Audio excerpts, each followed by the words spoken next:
मी कोणाच्या अगेन्स्ट जाणार नाही. Listerine is a very good mouthwash, पण ते कॉमनली डायरेक्ट विकत घेण्यासारखं नाही आहे.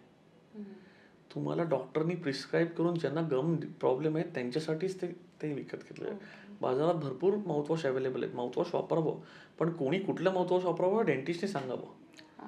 अल्कोहोल फ्री माउथवॉश आहेत. आज एक्झिटपासून खूप ब्रँड्स आहेत. ओके, माउथवॉश वापरणं चांगलंच आहे. त्याचा अतिरेक केला तर साईड इफेक्ट हो, 100% तुम्हाला ड्रायनेस ऑफ माउथ पण होऊन जातं. तुम्हाला बर्निंग सेन्सेशन होतात, छाले येतात. तुमचे विटॅमिन B12 तुमचं किती चेक केलंय नाही केलंय. पण हे डेंटिस्ट म्हणजे मुखरोग तज्ञ, म्हणजे ओन्ली दात नाहीत, पूर्ण ओरल कॅव्हिटी ते बघणार आहेत completely. Okay, so I always say, म्हणजे माझ्या डॉक्टरांना पण, की तुम्ही दात नाही, पूर्ण तुम्ही तोंड तुम्ही पेशंटचं ट्रीट करताय कम्प्लिटली. म्हणजे बाकी ठिकाणी पण बघा, आपल्याकडे इंडियात एवढ्या बॅड हॅबिट्स आहेत. ओरल कॅन्सरचं इंडिया म्हणजे कॅपिटल आहे पूर्ण वर्ल्डमध्ये.